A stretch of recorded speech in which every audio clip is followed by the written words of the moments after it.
Seguimos, si es político, en 103.7 FM en todo el país y también en X @Sonorama S, YouTube @Sonorama TV oficial. Vamos a darle la bienvenida vía Zoom a Roger Celi del Observatorio Legislativo de Fundación Ciudadanía y Desarrollo. Roger, bienvenido, qué gusto tenerte aquí.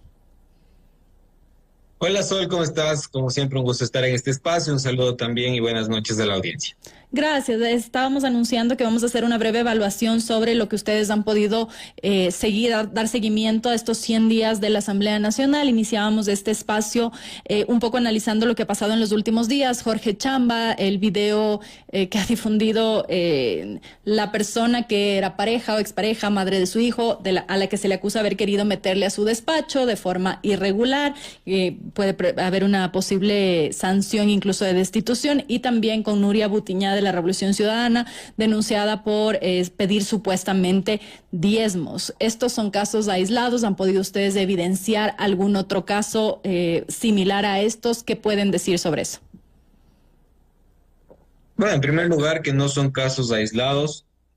Desafortunadamente es resultado de la mala praxis de los partidos políticos a la hora de seleccionar, filtrar de manera adecuada a sus candidatos, de formarlos y de luego ponerlos en papeleta y de alguna manera capacitarlos para que puedan hacer un papel más o menos decente en la legislatura.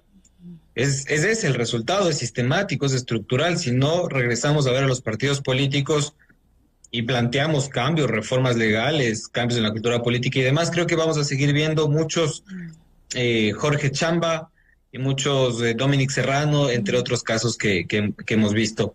Y es curioso porque la historia parece repetirse, se parece mucho a la Asamblea de Guadalupe Llori. Recordarás tú que Guadalupe Llori incluso fue grabada jugando Candy Crush, al igual que Dominic Serrano haciendo un dibujo, o una legisladora en el pasado también haciendo compras por internet mientras se daba una sesión del Pleno, o el caso actual de Andrés Castillo viendo TikTok.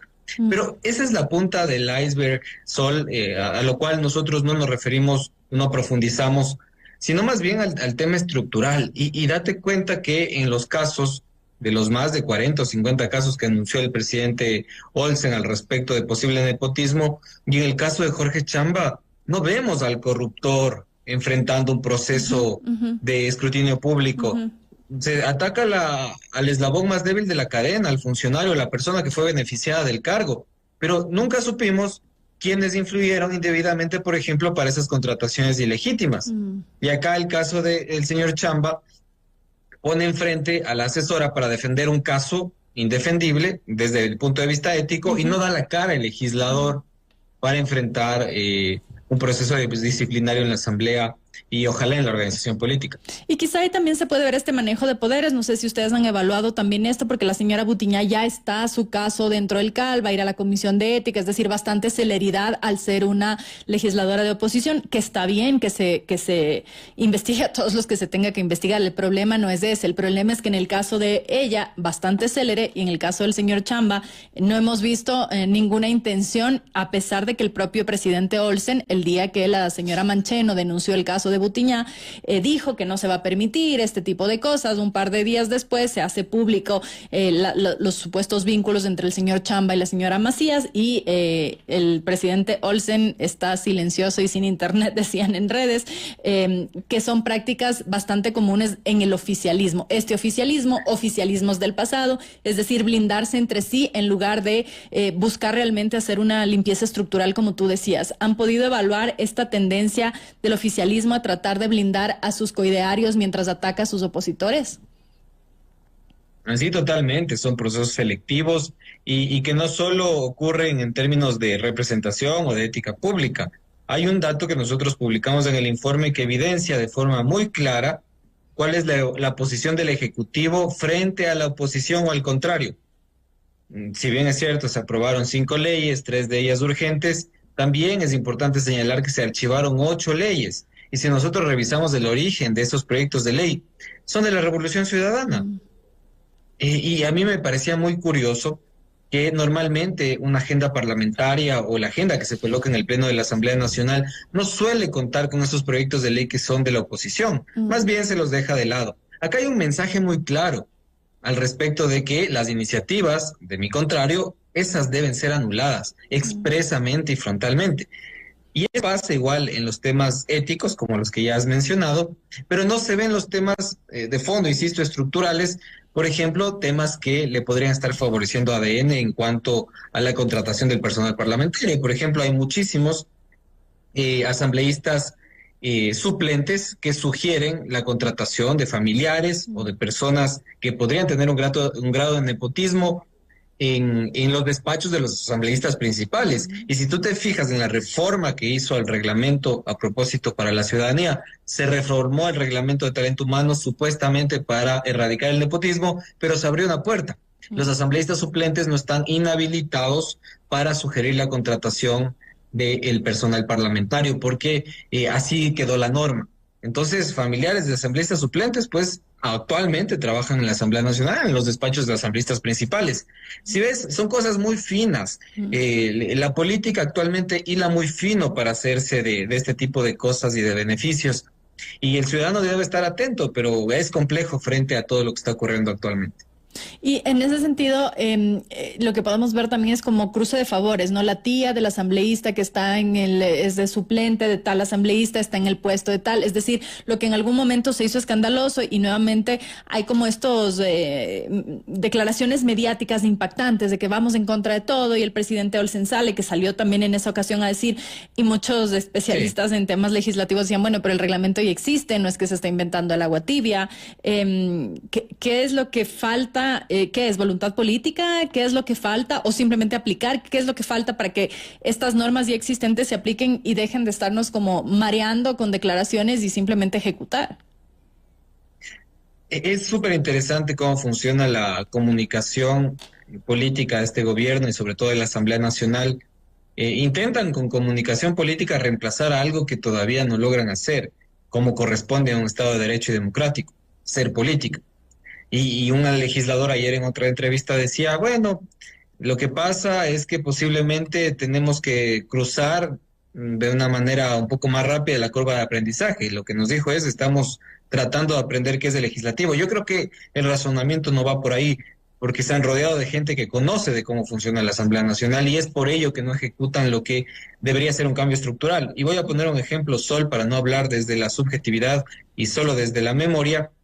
Y ustedes recordarán, amigos y amigas, que esta presidencia de la Asamblea Nacional dijo, vamos a sancionar a todos aquellos asambleístas que se ausentan de las sesiones, vamos a sancionar a los que llegan atrasados o a los que no van a las sesiones del Pleno de la Asamblea Nacional y de las comisiones, cosa que ya existía, como tú bien decías. Y ellos saben cuál es la dinámica en cuanto a estas sanciones en las sesiones. ¿Cuál es la sanción? Es aquel asambleísta que no va y no dice presente, pero hay asambleístas que van y dicen presente y todo el día no van el resto de la sesión donde se vota, por ejemplo. Nosotros ahí proponemos, y lo hemos dicho durante más de 10 años, que se debe sancionar a aquel legislador que finalmente no ejerce su voto en las decisiones. Y de esos hay muchísimos, y nuestro informe destaca que legisladores de la Revolución Ciudadana, por ejemplo, no han asistido a votaciones del Pleno de la Asamblea Nacional en más de un 50%.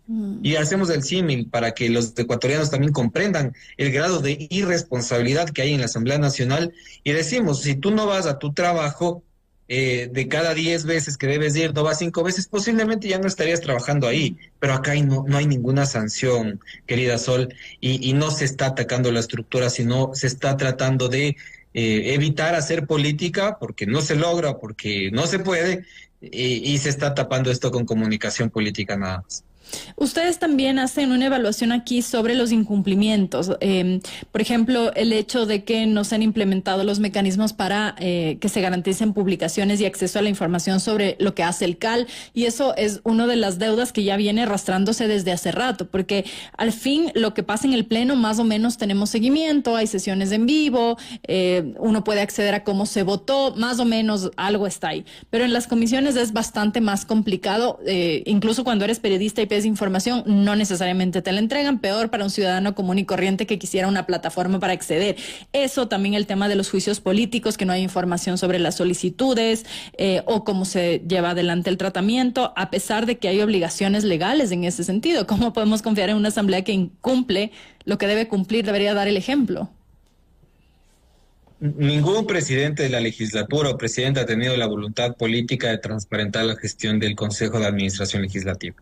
Es por eso que hasta no sabemos cuál fue el razonamiento detrás de la decisión de no calificar el juicio político en contra de Inés Manzano, porque debió haber una discusión, al menos Sol.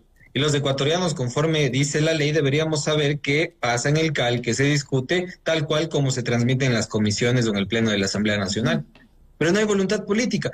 Y lo más triste, gracioso, irónico, no sé cómo calificarlo, es que ellos mismos diseñaron la LOTAIP, la Ley de Transparencia de Acceso a la Información Pública, la Ley de Transformación Digital y la Ley Orgánica de la Función Legislativa, que dicen clarísimo que esas sesiones de los cuerpos colegiados deben ser transparentes. Pero no lo hacen, no lo cumplen. Entonces, si ellos no dan el ejemplo, Sol, si ellos vulneran el procedimiento parlamentario, la unidad de materia, envían leyes y aprueban leyes que van a ser claramente demandadas ante la Corte Constitucional, si ellos nos dan ese ejemplo, ¿qué esperamos del resto de instituciones o de ecuatorianos? Son 100 días, eso sí, Sol, yo diría que no son resultados concluyentes. Quisiera dejar el beneficio de la duda también al respecto de que lo que ha pasado y a partir de ahora yo creo que deberían ir mejorando. Sobre todo algo, Sol, y que no lo había mencionado en el inicio, y es que nosotros desde el monitoreo parlamentario que hacemos nos damos cuenta, porque es muy evidente, que el principio de deliberación democrática en las comisiones se ha disminuido, incluso se ha roto. Si tú te das cuenta, a quienes son invitados a Comisión General son gente que es afín a la tesis que se propone, sobre todo en los proyectos de ley urgentes. No ves contraposición de gente que diría, no, pues por aquí no es el camino. No ves de eso. O sea, no hay realmente una discusión que pueda ser enriquecida por posturas diferentes. Finalmente los asambleístas tomarán la decisión que consideren, pero por lo menos escuchar, y quizá un ejemplo podría ser el de la ley de fundaciones, que aquí tuvimos hace poco a Susana Morán de Periodistas Sin Cadenas, y ella decía, no se invitó a nadie de la sociedad civil, había un experto, me parece que era en lavado de activos y algún otro funcionario público, pero nadie de las fundaciones. Exacto. Y ese fue el tema, y exactamente lo que ha dicho esta invitada que has tenido en tu programa, Susana, es tal cual lo que yo estoy ratificando. Eso pasa en la Asamblea Nacional. No aceptan ruidos, no aceptan contraposición de ideas. Y bueno, democracia es todo menos eso. Y es lo que realmente nos preocupa, porque Sol, te puedo decir, van a aprobar más leyes, más resoluciones, más juicios políticos, más pedidos de información. Esos son números. Mañana nos dicen menos legisladores, y es la propuesta que está planteando este gobierno. Nos dicen no dinero a los partidos políticos, nos dicen que hay que cambiar el método de asignación de escaños. Todo eso nos dicen, pero de fondo, si tú te alejas un poco la mirada, alcanzas a ver que ahí hay dos cosas. El intento de concentrar poder y controlarlo todo, y con ello lleva a algo que es mucho más grave. La anulación de la diversidad de perspectivas, la anulación de la diversidad ideológica, la contraposición de ideas. La democracia, Sol. Entonces, lo que nos jugamos, más allá de toda esta propuesta de nueva política y demás, nos estamos jugando por ahí principios democráticos que deberían ser resguardados de manera más seria por parte de todos los sectores en el Ecuador. También cuando evaluamos la fiscalización, pareciera que podríamos volver, de nuevo, son 100 días y concuerdo en que no es tiempo suficiente para hacer una evaluación. Sí y no, porque al final 100 días también te podrían dar una tendencia más o menos de cómo pueden pasar las cosas. Es decir, por ejemplo, el hecho de que hubo varias denuncias o quejas, más que denuncias, de los asambleístas de la RC diciendo que les apagan los micrófonos o que no les dejan hablar, que te guste o no la RC, pues fueron electos igual que ADN y por lo tanto deberían tener el mismo derecho a hablar como cualquier otro, ¿no? Y un poco en ese sentido, cuando revisamos los juicios políticos que ustedes plantean, que ponen aquí, que se han hecho propuestas para este periodo, el uno propuesto por ADN, Kevin Gallardo en contra de Gonzalo Albán, y el otro propuesto por 3 legisladores de la Revolución Ciudadana, se da paso, o sea, se da trámite al de ADN, pero no se da trámite al de la Revolución Ciudadana, incluso a pesar de que en el caso del consejero Albán es bastante confuso, los argumentos son bastante dudosos, él estuvo aquí hace pocos días y es como extraño, por decirlo menos, mientras que en el caso de la ministra de Energía es bastante claro, hay un tema de Progen donde está bastante evidenciado las responsabilidades, la política podrán evaluar ellos, pero digamos hay responsabilidades y está claro que alguien tiene que ser responsable de lo que ha pasado en Progen. Sin embargo, prospera o avanza el que propone ADN, que tiene control de la Asamblea, y no avanza el que es justamente para fiscalizar a una funcionaria que está relacionada al partido oficialista. Esto nuevamente da cuenta de una tendencia. Totalmente, fiscalización y control político, algo que necesita este país en función del contrapeso que debería existir para un gobierno que actualmente es popular y que tiene mayoría, básico en una democracia de nuevo. Sobre los juicios políticos, tú has mostrado de forma muy clara cómo cualquier intento de la oposición de enjuiciar a una autoridad del Ejecutivo va a ser anulada desde el primer momento. Esa es la disposición clarísima. Pero más allá de eso, nosotros pensamos que sí es responsable que los legisladores de oposición sigan presentando pedidos de juicio político sustentados de debida forma en salud, por ejemplo. Porque el principio del juicio político no es la sanción per se, sino es buscar la verdad. ¿Qué hay detrás? Poner en evidencia ante la administración pública qué es lo que está pasando y ante la ciudadanía, qué es lo que está pasando en la administración pública. Omisión, mala gestión de la política pública, mala administración. Es eso, es buscar la verdad. Y hay otra herramienta que tienen los legisladores y que ahí en el informe constan, los pedidos de información. ¿Qué es lo que más nos preocupa, Sol y amigos y amigas? Es que la tendencia en los últimos periodos legislativos era de un 90% de respuesta a los pedidos de información que hacen los legisladores. Hoy en día es de 60 o 70%. Y la gran pregunta es, ¿hay una directriz desde Carondelet para que los funcionarios del Ejecutivo no respondan información a los legisladores? Si es que eso estuviese ocurriendo, Sol, estaremos frente a un Estado opaco, que no rinde cuentas. Y de nuevo, principios de la democracia en juego. Y el informe lo evidencia. A pesar de que son 100 días, sí nos llama mucho la atención que una serie de solicitudes de información no estén siendo atendidas por las autoridades de Estado. Un poco ya terminando, voy a cerrar con este tema, pero me parece interesante porque ustedes ponen un link de la plataforma de Parlamento Abierto, entonces te vas a la plataforma de Parlamento Abierto y, por ejemplo, al azar, ¿no? Un poco yo estaba navegando al azar y pones información sobre los legisladores. Y entré por azar Camila León y en realidad lo único que dice es como, soy Camila León, asambleísta por la provincia, no sé, y es una autodescripción, pero no hay nada que pudiera interesar si estamos hablando de transparencia, es decir, qué sé yo, lo que sí está, que eventualmente pues, si puedes buscar en la Contraloría, pero que quizá debería estar aquí, el documento en el que informa sobre tus bienes, etcétera, si hubiera conflictos de interés, etcétera. Nada de eso está porque no es obligatorio o porque es discrecional de la Asamblea que ponen el perfil o por qué. Desafortunadamente hay un retroceso y ahí lo remarcamos en el informe. Si bien es cierto, se avanzó a la creación de la plataforma, ya es una plataforma distinta que podría generar mayor interacción con el ciudadano, pero no se pone, como tú bien señalas, lo fundamental. Actualmente es complicadísimo conocer las 151 declaraciones de intereses de los legisladores principales, por ejemplo. Declaraciones de intereses que nos podrían dar alguna muestra, alguna pista de qué hay detrás de la gestión de los legisladores. Muchísimos de ellos con estrechas relaciones con el sector privado. Recordemos que este país no tiene una ley de prevención de conflictos de interés y regulación del lobby. Porque no se aprobó en la propia Asamblea, ¿no? Porque la propia Asamblea archivó este proyecto de ley. Y ojo que está de nuevo en la Comisión de Transparencia que preside Diana Jacome y posiblemente vuelva a ser archivado. No hay voluntad política para lo importante, Sol. Esa es la gran conclusión. Es una política que nos muestra imagen, pero no nos muestra contenido, lamentablemente. Creo que con esto vamos a cerrar. Hay una ley pendiente, dices tú, esta es la ley del lobby. ¿Me recuerdas cómo se llama la ley que está en la comisión de Diana Jacome? Ley LOPSI, Ley de Prevención de Conflictos de Interés y Regulación del Lobby. Sí, yo sugiero que una ley tan importante sea un poco más debatida, ojalá y no la archiven en primer debate, sin debate, que es lo que ya ocurrió en 2022. Y creo que a esto hay que ponerle bastante ojo porque esto sí te podría ayudar a que haya transparencia y también evidenciaríamos cuál es la voluntad y la orientación política que ya bastantes señales nos está dando. Pero gracias, Roger, por haber estado aquí. Gracias, Sol. Como siempre, un gusto y un abrazo. Igualmente, con esto vamos a cerrar. Gracias por habernos acompañado. Nos despedimos. Que tengan un excelente fin de semana. Disfruten en familia, descansen, desconéctense un poco y nos vemos nuevamente el lunes.